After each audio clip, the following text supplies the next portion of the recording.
Bonsoir, ça va bien? J'ose croire que cela vous est déjà arrivé. Une chose vous préoccupe tellement l'esprit que vous oubliez que la personne qui est en face de vous est en train de vous parler. Ah, c'est bon? Voilà la situation dans laquelle se retrouve Dieu bien souvent quand il cherche à nous parler. Selon les âges, les préoccupations peuvent varier. Le travail, les dépenses, les factures. Pour les plus jeunes, la bonne filière à choisir pour le lycée, la photo de profil idéale pour les réseaux sociaux, le vêtement adéquat pour sortir avec ses amis à la plage. Les choses qui occupent notre pensée, que ce soit nos désirs, nos projets et même nos épreuves, ont tendance à mettre la voix de Dieu sur silence.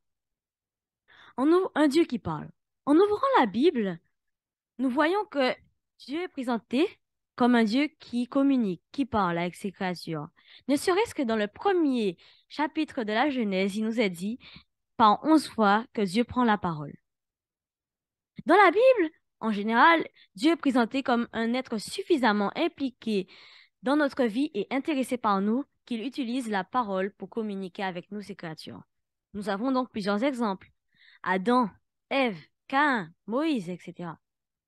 Cela laisse comprendre qu'il nous estime. Et aussi, à chaque fois, il vient avec bienveillance, malgré que nous soyons loin, voire très très loin. Une chose est étonnante, c'est qu'il parle à ce qui n'existe pas encore. Cela s'appelle la création ex nihilo. Il crée à partir de rien du tout. Mais aussi, je voudrais attirer votre attention sur le deuxième verset du chapitre de la Genèse, qui dit la terre était informée et vide. C'était le tohu-bohu, le désordre, le chaos. Au terme de son œuvre créatrice, Dieu va faire un constat frappant. Il dit, la Bible nous dit, Dieu vit tout ce qu'il avait fait et voici cela était très bon. Entre ces deux moments mis à part pour Adam et Ève, Dieu va utiliser tout son temps afin de créer ce qui n'existait pas encore jusque-là. Nous nous émerveillons jusqu'à aujourd'hui de ce que Dieu a créé avec sa simple parole. Mais une question se pose. Est-ce que cette capacité que Dieu a à créer avec la parole, est-ce qu'elle peut s'appliquer dans ma vie? Je vous invite à ouvrir votre Bible dans l'évangile de Marc au chapitre 5. Et là, nous verrons comment les paroles de Jésus-Christ ont transformé la vie d'un homme. Marc chapitre 5, versets 1 à 5. Quelqu'un peut lire dans l'assemblée, s'il vous plaît? Marc chapitre 5, versets 1 à 5. Les affaires arrivèrent à l'autre bord de la mer, dans le pays des Gadaréniens.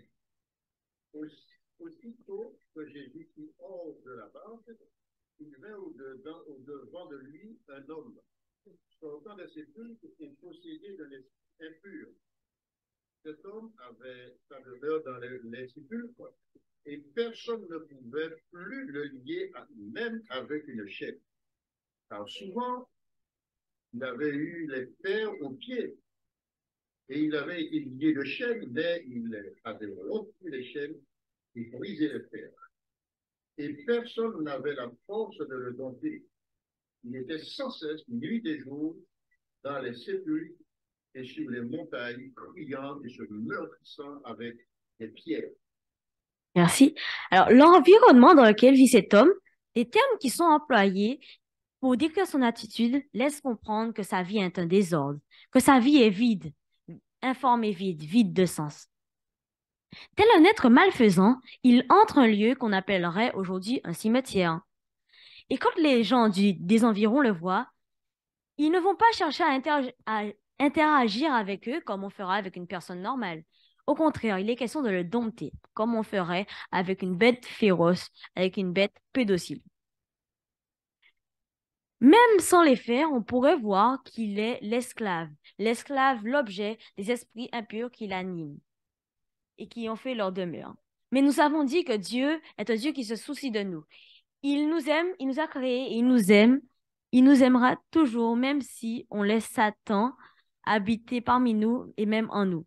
Donc, il va faire quelque chose pour cet homme. Et voyons ce qu'il va faire. Marc, le verset suivant, est-ce que quelqu'un peut lire, s'il vous plaît? Marc 5, verset 6.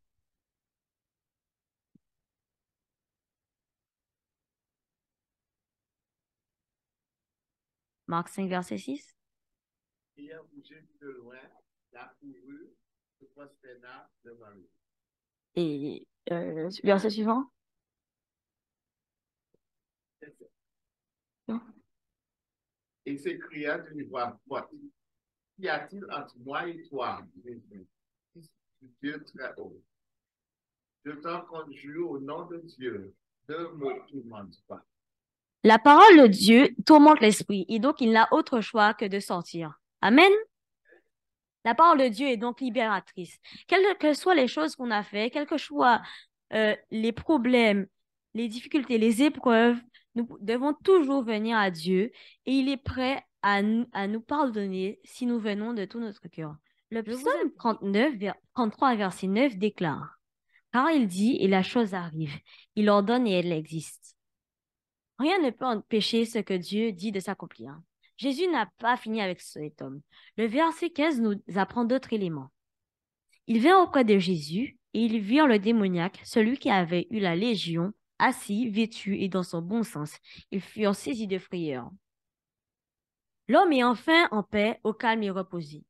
Les versets 18 à 20 nous montrent que d'un homme avec une vie pleine de désordre et avec aucun sens, il devient un homme calme et posé.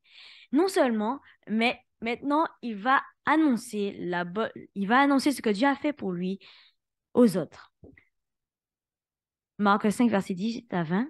Comme il montait dans la barque, celui qui avait été démoniaque lui demanda la permission de rester avec lui. Jésus ne lui permit pas, mais il lui dit, va dans ta maison vers les tiens et raconte-le tout ce que le Seigneur t'a fait et comment il a eu pitié de toi. Il s'en alla et se mit à publier dans la Décapole tout ce que Jésus avait fait pour lui. Et tous furent dans l'étonnement. Notre Créateur souhaite ramener l'harmonie là où il y avait le désordre, le chaos. Et nous avons une promesse qu'il nous a faite. Par 3 fois dans le dernier chapitre du dernier livre, il nous a dit, je viens bientôt. Souvenons-nous que quand il dit, la chose arrive. Es-tu prêt à prononcer cette parole et à dire à Dieu, prononce cette parole qui me transforme, Seigneur, car par la foi, ton serviteur, ta servante attend ce qui va arriver. Réalises-tu que l'être le plus intelligent, le plus imaginatif, veut mettre sa parole dans ta vie? Même avec le plus d'intelligence, la plus d'imagination que tu peux avoir, tu ne peux pas imaginer ce qu'il peut faire dans ta vie. Alors laisse-lui l'espace nécessaire afin de réaliser ses desseins et ses projets en toi. Il t'est encore possible d'être témoin des grandes œuvres que Dieu peut faire si en le laissant quotidiennement te transformer et te parler dans sa parole.